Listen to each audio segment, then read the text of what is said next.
Gani with your KENS 5 News now. Police rushed to a neighborhood just down the road from a middle school overnight after someone called reporting a shooting. Around 5:30 a.m., officers responded to a home on Sugarloaf Drive near Hunt Lane on the far west side. However, police quickly learned the shooting had happened somewhere else, and the victim drove himself to this neighborhood near Pease Middle School to call for help. He was shot in the hip and taken to a hospital to be treated. Investigators say, though, the victim gave him a location of where the shooting supposedly happened, but when officers went to that place, they did not find any evidence of it. The investigation is ongoing right now. And a terrifying night on the road for a San Antonio family of 5, including 3 children. Someone shot up their car in a fit of road rage. Police say the family was driving on the 410 access road between Nacogdoches and Broadway on the north side around 10 Wednesday night. Suddenly, they say a driver in a Mercedes started getting aggressive, drove around them, then fired several shots at their SUV and took off. A bullet ricocheted in the car, hitting one of the 3 kids in the leg. The family pulled into a gas station near the airport to call police. Luckily, the 10-year-old boy's injuries were not severe, and medics just put a bandage on the wound. For now, police are still looking for the shooter. The only description they have is a dark-colored Mercedes. If you know anything, call police.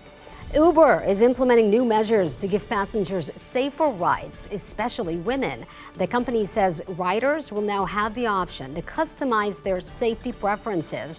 A passenger will be able to allow encrypted audio recordings, PIN verification, and live location sharing. The new safety features come after a slew of lawsuits in which victims accuse Uber drivers of sexual assaults. And at the same time, a young woman who drives for Lyft is sharing her personal account about the sexual harassment that female rideshare drivers experience too often. Raquel de la Garza claims she's been harassed, touched without consent, and in one instance even exposed to. She reported the incident to Lyft, but not police. And when she heard that San Antonio police recently arrested a man for exposing himself to a driver, de la Cruz says she had to speak up. Super important to educate people that this isn't normal. You shouldn't have to deal with it, and if you do, if it happens to you, it's a crime and you should report it. De la Garza says she is considering giving up driving for Lyft over safety concerns.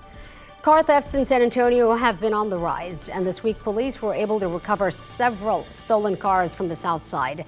Thieves had apparently cut the fence at Alamo Auctioneers off Palo Alto Road and stole several cars.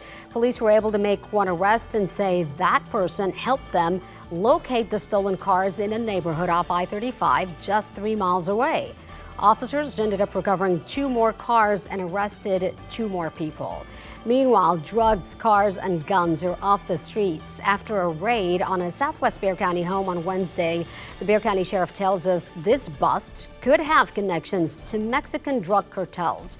The home is located at Port Victoria and 5 Palms near 410. Authorities say they arrested 2 people.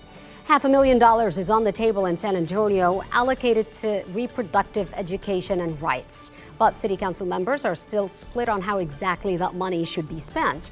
The majority of that money is slated to go toward prevention based on health gaps across the county.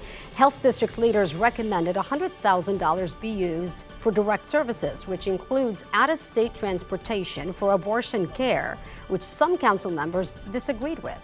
This fund was created to address the crisis of lack of access to care due to Texas's landscape for those who choose to be parents and those who choose not to be. We already spend more than $16 million a year on women's health services. If we want to spend $500,000 more, I'm all for that, but not for abortion. I think that this $100,000 is going to is just going to create more friction than we need right now. Metro Health will prepare a request for proposal, which will then go back to City Council for input. Then organizations can apply. And the goal is to have this money ready by next year. Texas A&M San Antonio is opening a child care facility for students. The university held a ribbon-cutting ceremony on Wednesday.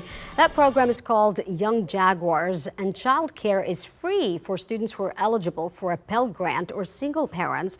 Now, this is the first step in an expansive program that the university is calling Campus Cares, which will eventually provide child care for all students, staff, and Bexar County residents.